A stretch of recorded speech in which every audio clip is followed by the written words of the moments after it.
Pili Pili Magazine, un espace d'expression pour nos invités. Pili Pili Magazine pour découvrir et partager l'agenda africain à Paris et dans les grandes. Paulin Makaya est le coordonnateur de regroupement du collectif UPC, Unis pour le Congo, l'opposition congolaise, on peut même dire en exil. Bonjour Paulin Makaya. Bonjour, mon cher frère. Merci d'être avec nous sur Mangembo FM. Comment se porte l'opposition congolaise aujourd'hui? Bon, l'opposition congolaise aujourd'hui se porte très très mal. Parce qu'aujourd'hui, on parle d'une opposition intérieure, il y a aussi une opposition extérieure. C'est déjà pour vous dire qu'il y a deux oppositions en quelque sorte. Pour que cette opposition marche, il devrait y avoir une seule opposition, avec une feuille de route bien définie. Malheureusement, il nous est difficile aujourd'hui d'aller de l'avant dans ce sens. Mais nous travaillons dans ce cadre pour apporter notre contribution pour que cette opposition soit une et indivisible. Voilà. Il y a 2 ans, lors du lancement de l'UPC, vous avez dit la même chose, que ce qui tue l'opposition, c'est qu'elle est dispersée. C'est cela, et voilà pourquoi nous travaillons dans le cadre de nos missions diplomatiques. Nous sommes en train d'expliquer la politique qui est la nôtre, d'amener l'opposition ensemble. Lorsqu'on parle de l'opposition, ce n'est pas seulement l'opposition extérieure. Il y a ceux qui sont à l'intérieur. Pour preuve, j'avais reçu M. Ngolali, qui à l'époque était responsable numéro 1 du front des partis de l'opposition intérieure. C'est pour vous dire que nous sommes en train de travailler, ce qui est vrai. Nous sommes presque arrivés à s'entendre. Voilà, mon cher ami. Alors, M. Paulin Makaya, il faudrait quand même aider nos auditeurs à vous connaître. Il faut dire quand même que vous faites partie de ces jeunes pousses qui ont émergé aux côtés des grands baobabs, ces dinosaures, ces pères de l'indépendance. Est-ce que cela veut-il dire que l'ombre de ces grands hommes vous ont empêché de bien grandir? Non, moi je pense que très jeune, j'avais compris la nécessité de s'engager en politique. C'était en 1991, j'étais encore jeune étudiant, j'avais moins de 25 ans. Donc à Mariengouabi, nous avions ce qu'on appelait à l'époque Radio Bayardel. C'était presque un syndicat. Et c'est là où nous étions en train de vulgariser les pensées politiques du président Bernard Kolla avec Elo et Landry et certains amis. Donc c'est comme ça que le président Kolla va me découvrir à travers son fils et mon ami Elo.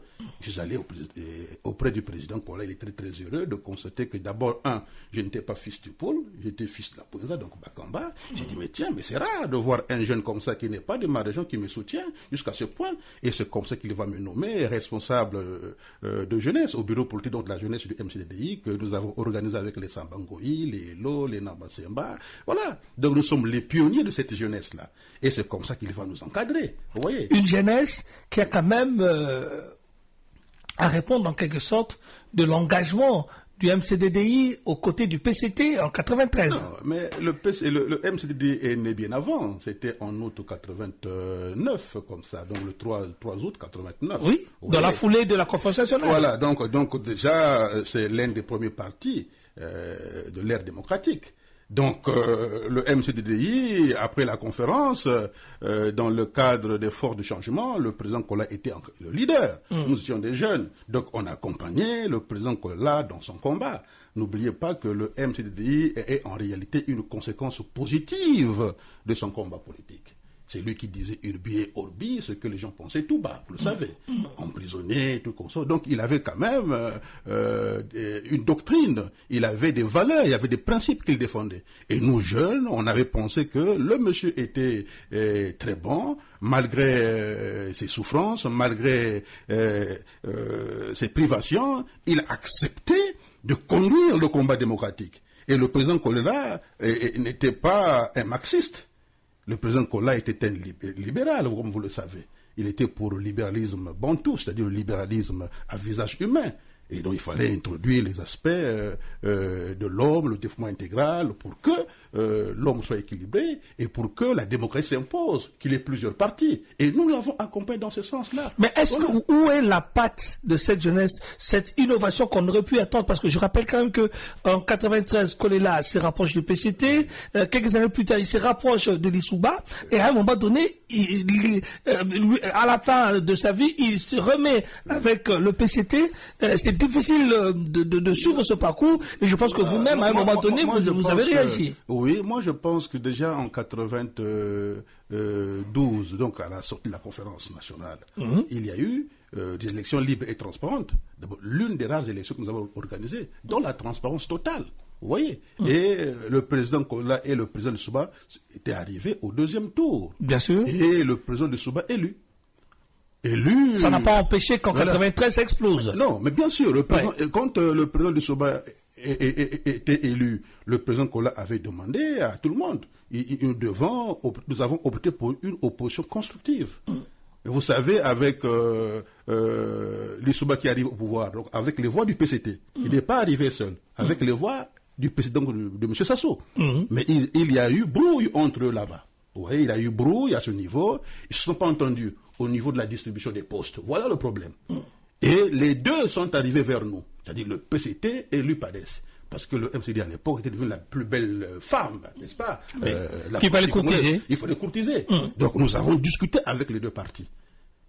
Mais l'option qu'on avait prise, c'était une option, il fallait travailler avec le PCT, qui donnait des garanties, des gages.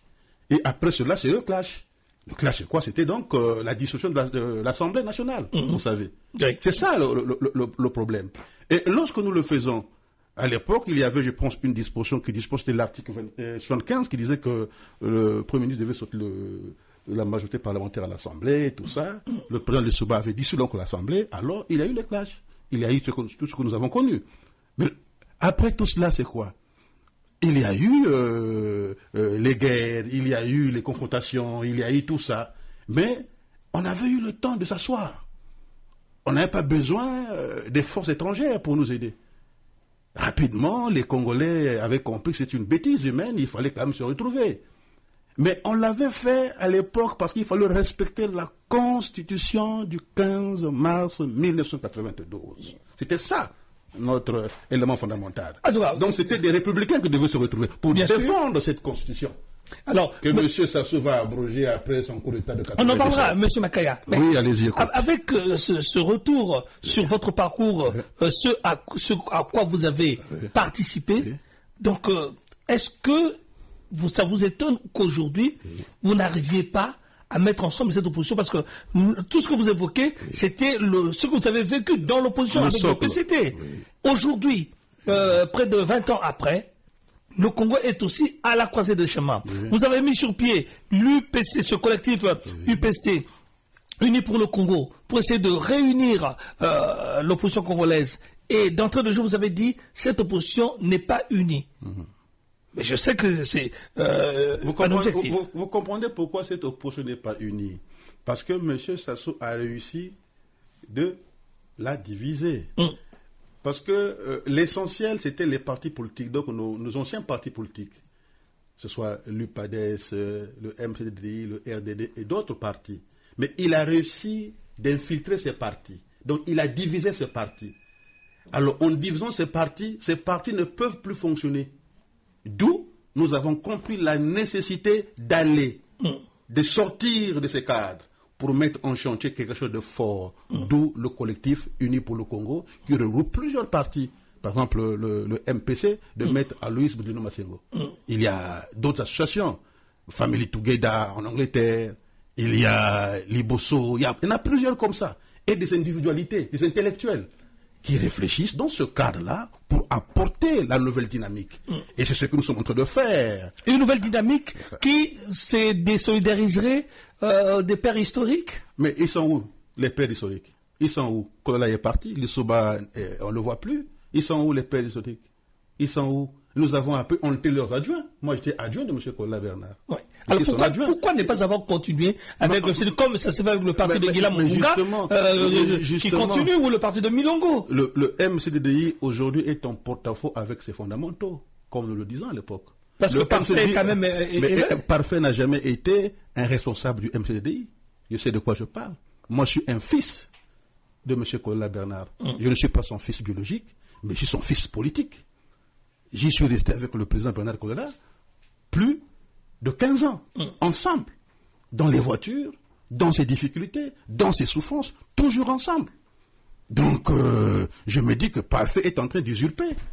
Hello encore est un collègue. On a commencé depuis la jeunesse. On a fait des choses ensemble. Mais ce qui ne marche pas, ce qui n'a pas marché, c'est quoi? C'est parce que lorsqu'on est sorti, lorsque M. Sassou fait son coup d'État, quel était le combat lors du président Bernard Kolela? C'est pas la démocratie? C'est pas le respect des droits de l'homme et des libertés fondamentales? C'est pas l'état de droit? Et lorsqu'il y a eu des morts, lorsqu'il y a eu des martyrs, alors qu'est-ce qu'on fait? On rentre comme ça, on capitule comme ça? J'ai dit non, c'est pas ça faire la politique. Il faut éviter ce qu'on appelle la politique géométrie variable. Parce que pour moi, il faut une constance politique. Voilà. Une constance et une constante. Nous avons en ligne M. Toussaint. Bonjour M. Toussaint. Je suis M. Toussaint, donc j'appelle de Corbeil-Essonnes. Oui. Je voulais poser 2 questions à votre invité. Il vous écoute. Oui, c'est celle de savoir d'abord si son mentor, M. Kolela, a laissé un testament politique. D'accord. Et si c'était le cas, est-ce que votre invité est prêt à se réclamer de l'héritage du MCDDI? Ok. Merci, M. Toussaint. Donc, on va donner la parole à notre invité. Oui, Paul Makaya, vous avez bien suivi M. Toussaint. Bien suivi. Qu'est-ce qu'il dit? M. Toussaint demande si votre mentor, M. Bernard Bakana Kolela, a laissé un testament politique qui, si oui, et c'est de cela dont vous vous réclamez. Moi, je pense que le président Kolela n'a pas laissé un testament politique écrit. Le président Kolela, nous l'avons pratiqué du matin au soir sans se lasser. Mais il nous disait des choses. Vous savez, moi, je suis l'un des rares qui était toujours avec lui, en exil, pendant les moments les plus difficiles de son exil. Il n'y avait ni enfant, ni madame, ni d'autres collaborateurs. Tout le monde peut le dire. Mais il m'a dit des choses. Mais ça, ce sont des choses que je garde pour moi. Mais il m'a toujours demandé de continuer de ne pas trahir le combat. C'est ça le testament politique. Le testament politique ne veut pas dire aller se coucher sous les pieds de l'imposteur qui est M. Sassou, qui s'accapare de notre pays et qui fait des Congolais des étrangers. Est-ce qu'en vous rassemblant aujourd'hui, je rappelle, puisque j'ai parlé de ces pères historiques, oui. vous sentez pas un peu cette genèse, cette nouvelle vague politique, vous vous sentez pas un peu orphelin? Parce que justement... Moi, personnellement, je me suis senti orphelin le jour que j'ai quitté le président Bernard Kolela. Parce que moi, je n'ai pas attendu la disparition du vieux pour partir. Moi, j'ai bien écrit ma lettre de démission. En 2007 En 2007, oui. Le 12 janvier 2007, j'ai écrit que je ne suis pas d'accord. Et il avait reçu ma lettre de démission. J'ai envoyé depuis Londres ma lettre de démission par DHL pour lui dire que je ne suis pas d'accord. Parce qu'on ne peut pas aller se coucher comme ça. Alors pourquoi vous réclamez de son message politique? Mais pourquoi alors je suis resté avec lui près de 20 ans? C'est parce qu'il y avait un cadre. C'est parce qu'il respectait les fondamentaux. Mais lorsqu'il ne respecte plus les fondamentaux, souvenez-vous, lorsqu'il est rentré en 2005, il a tenu un meeting au centre sportif de Makelekele. Quand il avait dit qu'il n'était plus un parti d'opposition, il était devenu un parti du centre. Il y a un problème déjà. Vous voyez, il faut adhérer par des principes, par principes politiques. On adhère parce que vous êtes de sa région, de son village, de ceci. Moi, je n'ai jamais adhéré au MCD parce que je suis du pôle. Voilà. Et M. Kolela ne m'a jamais pris parce que je n'étais pas un fils du pôle. Toujours ensemble. J'étais le plus proche des collaborateurs du président Bernard Kolela. Vous voyez, c'est pour vous dire que j'avais appris à toujours travailler à ses côtés pour l'aider pour qu'il devienne le président d'un Congo uni et prospère. Mais alors, lorsque le président Kolela change de direction, il change alors de message politique. Quand il nous demande alors d'aller soutenir celui qui a marché sur les militants du MCDD, sur le peuple congolais, il dit non, il fallait que les gens s'asseyent. Il fallait qu'il y ait une concertation politique nationale pour discuter pourquoi il y a eu la guerre. Jusqu'à présent, je n'ai pas compris. Monsieur Sassou, pourquoi a-t-il fait la guerre? En 97. Mais voilà, donc c'est pour s'enrichir seulement. Il n'y a qu'à voir le pays. Est-ce que depuis que le vieux a été rentré, avant sa disparition, le pays a changé? Mais c'est pire. C'est pire, parce que c'était le leader charismatique, parce qu'il avait la capacité de changer les choses dans notre pays. Voilà pourquoi nous l'avons... Et il est passé à côté de cela. Je pense que le président Kola s'est renié avant de partir. C'est une erreur, mais il reste mon mentor. Moi, je prends le positif, mais le négatif. J'avais démissionné pour dire que ce n'est pas le bon chemin. Attention, mentor, tu es en train de se gourer là. Alors, on va voir de quoi s'est nourri aujourd'hui la pensée politique de M. Paulin Makanga et bien sûr Makaya, pardon, avec ce collectif que vous avez mis en place en 2011 pour peut-être, justement parce que c'est l'objectif de tout regroupement politique, d'arriver au pouvoir et de changer le Congo. La suite de Pili Pili, c'est dans quelques instants. Pili Pili Magazine. Tous les matins avec Joseph Pouloulou.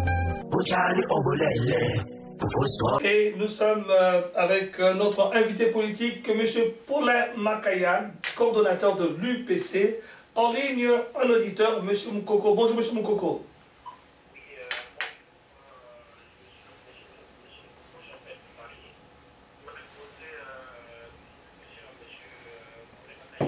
Il vous écoute. Voilà. Alors, monsieur Paulin Makaya, parlons de ce qui se passe actuellement au Congo. Le président de la République, Félix Tshisekedi, vient de compter les salaires du drapeau et du citation. Et ensuite, aujourd'hui, reproche de parler de l'extérieur, de refuser de rentrer pour participer en public. Est-ce que vous pensez honnêtement que c'est de l'extérieur seulement que vous allez pouvoir régler les problèmes du Congo qui effectivement a besoin de se soutenir à l'intérieur Merci M. Moukoko. On écoute la réponse de Paulin Makaya. Oui, très cher frère Moukoko, c'est ça? Oui, M. Moukoko. Vous parlez des 15% d'augmentation de salaire que M. Sassou a annoncé lors de ses vœux. Moi, je pense que M. Sassou, vous le connaissez très bien, c'est un spécialiste du saupoudrage et de la manipulation politique. Et vous savez que le budget congolais a été adopté depuis septembre 2012. Moi, je ne sais pas, le budget qui est adopté est voté même par son assemblée monocolore. À quel moment M. Sassou va insérer cette disposition au niveau du budget national? Vous voyez? C'est pour vous dire que M. Sassou ne dit pas la vérité. Et si cela était vrai, donc ça veut dire que le Congolais moyen va gagner aujourd'hui 90 000 francs. Vous savez que le sac de foufou déjà coûte 50 000 francs. Le loyer, rien que le loyer, c'est près de 40 000 francs. Qu'est-ce qui va rester aux fonctionnaires moyens congolais? Zéro franc. Moi, je pense que le problème n'est pas à ce niveau. Il faut bien que M. Sassou apprenne à accepter la véritable réconciliation nationale, une concertation politique, que ces choses soient vues au niveau global. Et un meilleur partage de richesses. Et un meilleur partage de richesses. Moi, je pense que c'est du saupoudrage. Parce que M. Sassou est convaincu que s'il ne fait pas attention, le peuple est capable de se soulever. D'où il faut tromper ce peuple, duper ce peuple. Pour nous, c'est un non-événement. Ça n'a pas de valeur. Maintenant, en ce qui concerne l'opposition, vous avez raison. Oui, il faut dire pas descendre pour regrouper cette opposition. Et je pense que lors de notre sortie, j'avais bien dit qu'il fallait d'abord entreprendre des activités ou des actions diplomatiques. On ne peut pas rentrer pour rentrer. Hein. Il faut se préparer en conséquence. Parce qu'il s'agit d'un combat de David et Goliath. Vous savez. Donc il faut se préparer. Nous nous préparons. Et ça, je vous le promets, d'ici peu on va rentrer. Je ne peux pas dévoiler nos stratégies ici. Vous voyez. Ne pensez pas que nous avons peur. Souvenez-vous, en 2001, Souvenez-vous, en 2001, nous avons osé, avec le président Bernard Collin à l'époque, M. Sassou n'avait pas-il fermé les frontières? Il y a même eu un telex interdisant aux compagnies aériennes desservant le Congo de nous embarquer. Donc nous l'avons fait à cette époque. Et vous le savez que c'est bien moi qui étais avec le président Collin. Donc ça, on sait le faire. Mais nous nous préparons en conséquence. Nous ne sommes pas des aventuriers parce qu'on sait le jour qu'on va repartir au Congo, ça sera un combat de David et Goliath. Voilà, cher Mogo. Alors, cela ne vous empêche pas d'avoir un regard sur ce qui se passe au Congo-Brazzaville. Vous savez qu'aux dernières élections, certains candidats ont été écartés pour dépassement d'âge. On avait dit la limite d'âge 70 ans. Je pense à un ancien magistrat, M. Chibida, par exemple, dont la candidature n'avait pas été retenue. Mais là, aujourd'hui, M. Sassou Nguesso a déjà dépassé 70 ans. Pensez-vous ou qu'espérez-vous de sa part vis-à-vis de cette disposition? Cette disposition avait été prise pour écarter M. Kodela et M. Lissouba. C'est clair. Oui. C'était ça. Et n'oubliez jamais que M. Sassou est parti d'une flexibilité transitoire de 5 ans. D'abord, après son coup d'État, il y a eu l'acte fondamental. N'oubliez jamais ça. Donc il a fait un mandat de 5 ans. Et après, il s'est taillé une constitution sur mesure. Donc un septennat fois 2. Donc il va faire 19 ans. Et aujourd'hui, il est tombé dans son propre piège. Justement. Il est tombé dans son propre piège. Quand vous entendez Pierre Ngolo dire la révision de la Constitution n'est pas proscrite. Monsieur Ngolo, je le connais très bien. Dans le cadre de l'union de jeunesse de l'URD, PCT apparenté, nous avons travaillé ensemble. C'était un collègue. Nous avons travaillé ensemble. Et il était plus vieux que nous. Nous étions plus jeunes. Nous le connaissons. Ils sont en train de tromper le peuple. Ils sont en train de duper le peuple. Ça, on ne va pas l'accepter. Monsieur Sassou a lui-même donné la limite d'âge. Bien sûr. Il a 70 ans. Là, il a déjà 70 ans. Il doit s'en aller. Et c'est vrai qu'ils veulent aujourd'hui modifier cette disposition. Mais ailleurs, les gens ont échoué. On a vu Bozizé qui voulait le faire. A échoué. Même au Bénin, les gens qui ont tenté, ils ont échoué. Donc, ses pères ont échoué. Lui aussi, il va lamentablement échouer. Et si nous voulons réussir, il faut qu'on soit unis. Unis et crédibles. Mais c'est dès maintenant qu'il faut bien sûr, réussir. Est-ce que, je pose la question, oui. Au moment où il est difficile de se rendre au Congo, pourquoi l'opposition n'inviterait-elle pas ceux qui sont à l'intérieur de venir les rencontrer à l'extérieur, par exemple? Souvenez-vous, je vous l'ai dit, d'entre le jeu que j'ai rencontré le responsable numéro 1 du front, l'opposition, M. Ngodali. Nous avons discuté. M. Ngodali lui-même, aujourd'hui, quand vous vérifiez bien, est en porte-à-faux avec ses collègues de cette opposition.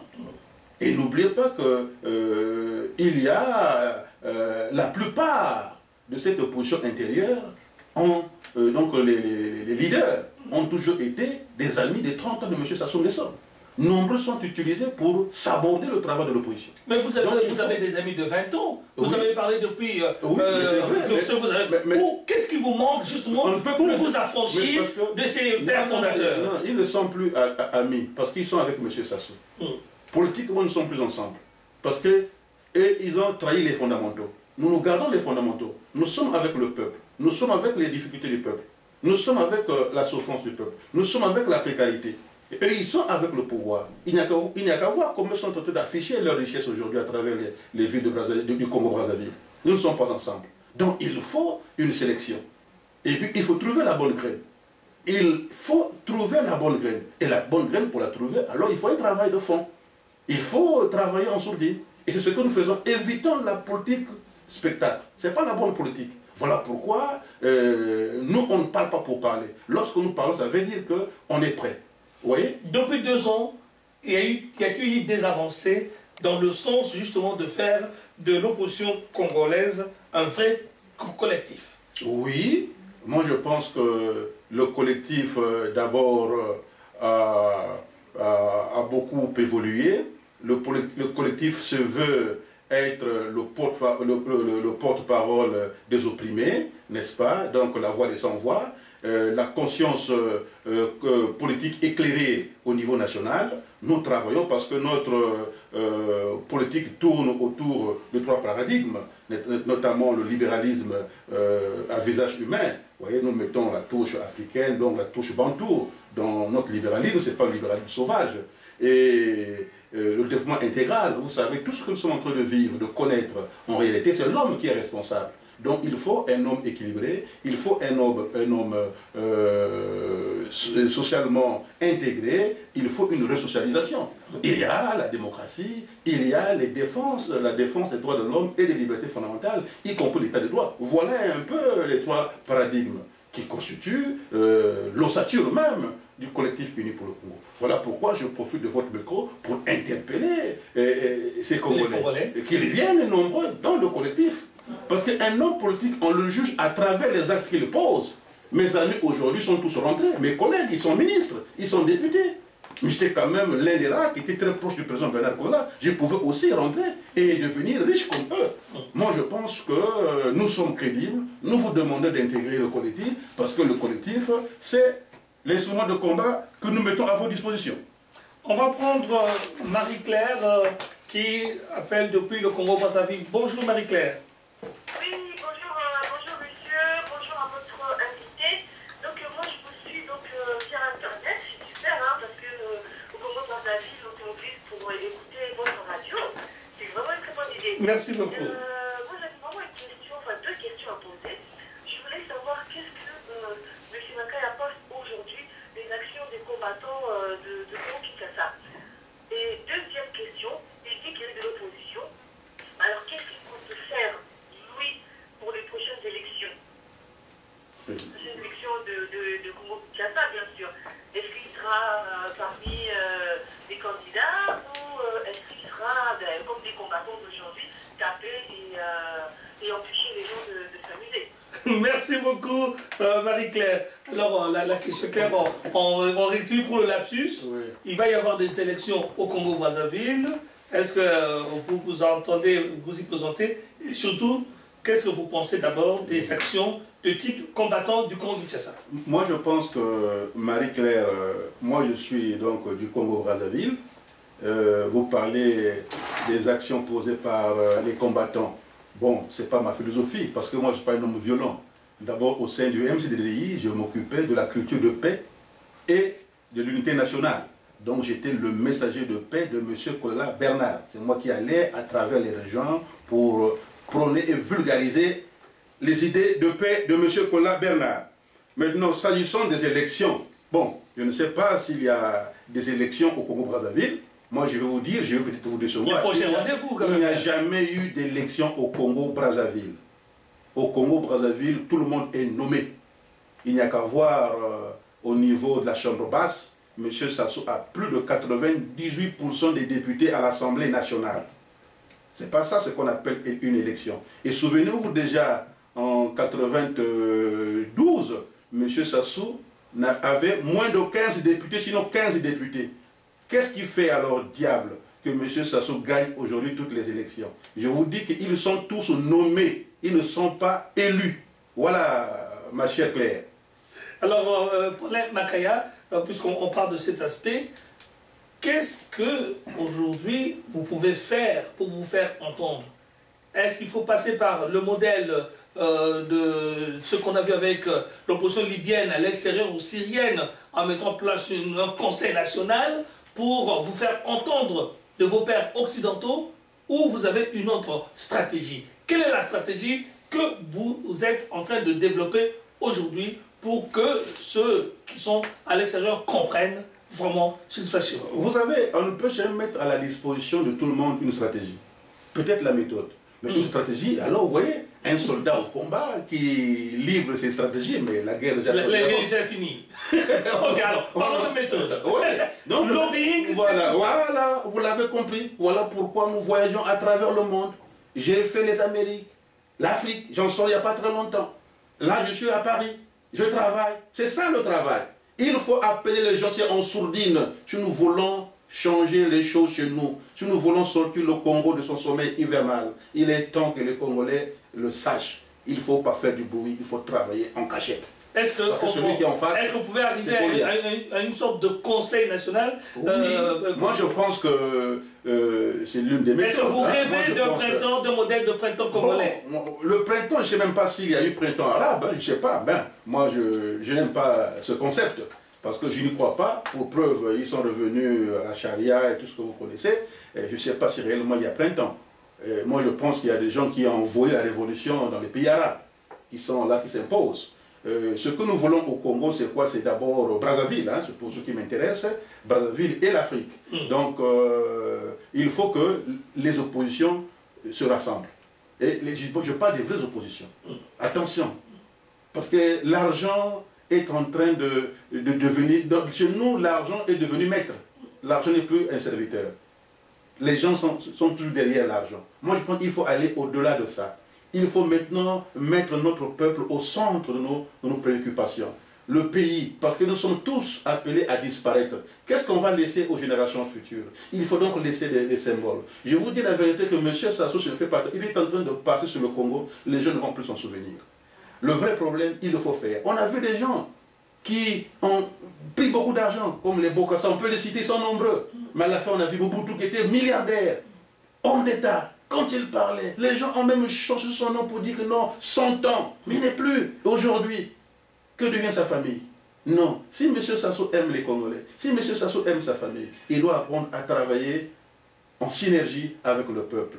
Maintenant qu'il est à la fin de son dernier mandat, alors on va dire à M. Sassou, vous insistez sur le dernier mandat. C'est son dernier mandat, il lui reste seulement 3 ans et 5 mois. Ça, nous sommes en train de compter.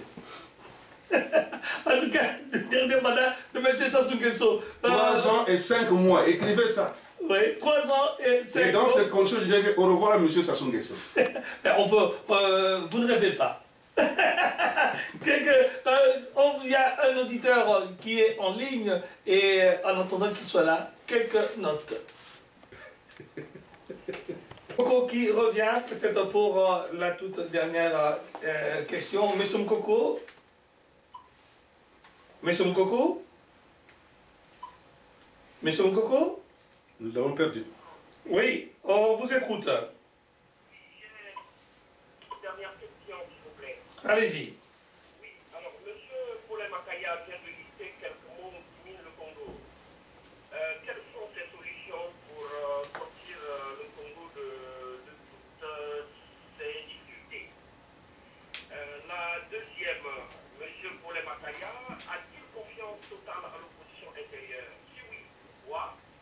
Sinon, avec qui va-t-il travailler pour imposer le retour de la démocratie au Congo? Merci, M. Mokoko. La question est on ne peut plus claire. Paulin Makaya. Oui. Avez-vous confiance en l'opposition intérieure? Oui. Et sinon, ou si oui, Oui. avec qui vous pouvez travailler moi, je pour pense la que réunification? on va d'abord commencer par la première question relative aux solutions. Aux solutions. Vous savez, nous sommes des Bantous. Après une crise aussi grave que nous avons connue, la sagesse devait nous commander à être ensemble, ce qu'on appelle le mbongi, s'asseoir autour d'une table pour régler nos différends. Et ne pensez pas qu'il manque de programme à Brazzaville. Mais le vrai problème, c'est l'homme. Ce n'est pas les projets. Les projets, il y en a. Hein. Ce n'est pas ça qui manque. Mais la première des solutions, je crois, c'est la concertation. Ce que d'autres appellent États généraux. Mais moi, je ne suis pas pour les États généraux. Je suis pour une conférence nationale. Parce que c'est plus grand et c'est plus vaste. Vous voyez? Et dans ce cadre-là, nous aurons trouvé les solutions. Nous aurons la capacité d'aller au-delà de nous-mêmes pour créer d'abord. Parce que la première des solutions, c'est notre propre constitution, cher Mokoko. À l'heure actuelle, vous ne pouvez rien faire. M. Sassou est roi. M. Sassou est roi. Il est l'alpha et l'oméga. C'est lui qui fait tout. Et tout ce que je fais à Brazzaville, il y a toujours l'ombre de M. Sassou. Il s'est arrogé tous les pouvoirs. Il est président de l'exécutif, du judiciaire et du parlementaire. Vous pensez qu'avec cette constitution, vous pouvez faire quelque chose? C'est l'acte fondamental de ça. C'est l'élément principal même pour le développement du Congo. Moi, je pense qu'il faut d'abord assainir Il faut stabiliser et relancer la politique congolaise. C'est la première des solutions. Vous parlez de revoir le cadre Le cadre, constitutionnel. mais bien sûr, c'est ce cadre-là. Vous voyez, donc c'est l'aspect politique qui prime surtout. Parce que l'aspect politique organise la cité, moi je pense. Maintenant, la deuxième question, il parlait, je pense, de... Oui, est-ce que vous faites confiance en cette opposition intérieure? Vous savez, et je l'ai toujours dit, cette opposition intérieure nous déçoit. Moi, je ne fais pas totale confiance à cette opposition intérieure. Pour preuve, souvenez-vous, la même opposition est allée à Evo lors du monologue de M. Sassou. Souvenez-vous, au mois de septembre, cette opposition est partie là-bas pour acquiescer tout ce que M. Sassou disait. Et à la fin, qu'est-ce qu'on a constaté? Le peuple ne s'est pas déplacé, le peuple a boudé les urnes. Donc cette opposition est même désavouée par la population. Pour nous, le plus important, c'est notre population. La population a besoin d'une opposition crédible, mais pas des hommes. Ne voyez pas Makaya Polin. Makaya Polin est un individu. Mais il faut voir ce que nous proposons. Qu'est-ce que nous proposons? Le collectif uni pour le groupe est un collectif. Voilà pourquoi on vous appelle M. Mokoko. Je sens votre dynamisme. Venez, n'hésitez pas. Venez, apportez votre contribution. Vous verrez que le Congo sortira de son bourbier actuel. Voilà, mon cher Mokoko. Nous sommes en 2013, ce sera ma dernière question. C'est le moment de vœux. Quels vœux vous formulez pour votre pays, le Congo-Brazzaville? Vous savez, notre population a trop souffert. Hein? Il y a eu trop de drames au niveau national. Trop de drames, souvenez-vous. Le plus récent est celui de l'année dernière. Les explosions, ouais. Souvenez-vous. Ce peuple a trop souffert, ce peuple a tout perdu. Moi, je pense qu'il faut que M. Sassou comprenne que le moment est arrivé d'amener les enfants du Congo autour d'une table. C'est comme ça seulement qu'on va libérer ce peuple et sauver ce peuple. Parce que le Congolais n'est plus respecté à l'extérieur. Souvenez-vous, à une certaine époque, les Congolais étaient respectés. Mais regardez les avions qui tombent dans les quartiers. Allez à Pointe-Noire, il y a ce qu'on appelle la marée noire. Allez voir comment est-ce que Brazzaville, Pont-Noir est en train de disparaître. Et pourtant le pétrole, le Congo produit 300 000 barils de pétrole par jour. 130 milliards de barils de pétrole par année. Donc des milliers et des milliers de milliards de dollars. Qu'est-ce que M. Sassou en fait aujourd'hui? Vous voyez, moi je pense qu'au peuple congolais, nous sommes là, vos enfants, nous sommes avec vous, nous sommes sûrs qu'on va s'en sortir ensemble. Voilà ce que je pouvais dire. On va prendre une dernière question ici dans ce studio avec Mademoiselle Boukaka. Oui, Monsieur Makaya, moi j'ai une question. J'ai lu récemment sur Internet que le président Sassou Nguesso prévoyait de construire des logements pour les sinistrés des catastrophes qu'il y a eu ces derniers temps dans le pays. Vous en pensez quoi? Vous en pensez quoi? C'est de la fumée ou c'est quelque chose c'est une réponse aussi. Que veut vraiment construire pour le pays et montrer qu'il est prêt à faire avancer autrement? Moi je pense que c'est l'une des promesses de M. Sassou. C'est peut-être la 1005e promesse. M. Sassou n'a jamais réalisé quelque chose. Et récemment, j'avais vu son neveu, soi-disant responsable des grands travaux, qui est allé avec M. Silou inaugurer, soi-disant, 15 maisons témoins. Vous vous souvenez? Oui. Mais c'est quoi cette affaire-là? Mais c'est du saupoudrage. C'est un manque de respect pour le peuple congolais. C'est ce peuple-là qui est souverain. Vous voyez? Après des morts, tous les quartiers, non, si vous voulez, les quartiers de côté vers Pila ont été soufflés. Alors, M. Sassou a quelle réponse? Mais ils sont toujours là, les sinistrés. Mais il n'y a pas que les sinistrés du 4 mars. Il y en a d'autres dans la partie sud du pays. Qu'est-ce qu'il en fait, M. Sassou? Voilà pourquoi nous imposons, nous insistons. Il faut que la concertation se tienne. C'est là, c'est à ce niveau-là que nous allons régler le problème. Mais M. Sassou, il met les garde-fous, ne touchez pas mon pouvoir, parce que c'est pour lui. Ce n'est pas son pouvoir, c'est notre pouvoir. Voilà pourquoi nous nous battons pour ça. Il doit partir, parce qu'il est incompétent. Voilà, ma chère sœur. Oui, donc votre vœu pour 2013 pour le Congo-Brazzaville? C'est le changement, la mobilisation, la sensibilisation. Retrouvons-nous ensemble pour changer les choses au Congo-Brazzaville. N'acceptez plus d'être étranger chez vous. Voilà. Bonne chance, Monsieur Paulin Makaya. C'est moi qui vous remercie. Uchani obulele, ufuswomle lo mama. Uchani obulele, ufuswomle lo mama. Uchani obulele, ufuswomle lo mama. Uchani obulele, ufuswomle lo mama.